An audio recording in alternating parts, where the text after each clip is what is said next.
नमस्कार बंधुगण, मो चैनल लीना लाइफलाइन को आपण मानक स्वागत। आज सिंदूर लगाइबार किछि नीति नियम विषय जानिबा समय बाहर करी निश्चित शुणु। हिंदू धर्मर मान्यता हिसाब रे जड़े नारी सिंदूर पिंधि थाए। स्वामी बंचिथिबा पर्यंत सिंदूर लगाइबा सधवा नारीर प्रतीक होता है। सिंदूर चारोटी स्थान रे लगाइबा उचित। श्रीमंत कपाळ, कंठ एवं शंखा, केही केही बाम हाथरे कानरे मध्य लगाई थांती। भिन्न भिन्न लोकंकर भिन्न भिन्न मत, किंतु शास्त्रीय मतरे श्रीमंते सागर कन्या, कपाळ मध्ये चंडिका, कंठे सरस्वती देवी, शंखा मध्ये तो सावित्री।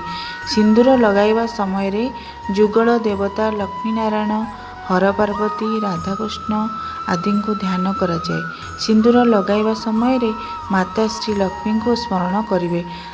धन संपदर घर परिपूर्ण हेउ बोली कामना करिवे। कपाल रे सिंदूर टोपा लगाइबा समय रे माता चंडी को स्मरण करिवे। सबु विपद आपदरु स्वामी को रक्षा करिबा पई कामना करिवे। कंठरे सिंदूर लगाइबा समय रे माता सरस्वती को ध्यान करंतु। स्वामी एवं अन्य कौनसी लोकंक मनरे कष्ट होला बेली किछि शब्द कंठरू न बाहारू सदासर्वदा मधुर वचन कहिबार कामना करंतु। शंखारे सिंदूर लगाइबा समय रे माता सावित्री को ध्यान करंतु। स्वामी दीर्घ जीवन कामना करी शंखा को मुंडरे लगाई नमस्कार करंतु।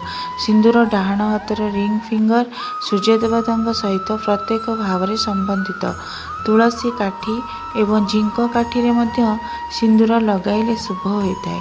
सिंदूर शुक्रवार दिन किनिले शुभ होता है। नारी माने लक्ष्मींकर रूप होइतिबारु सबुबले लक्ष्मी परि निजको सजाई रखिबा उचित।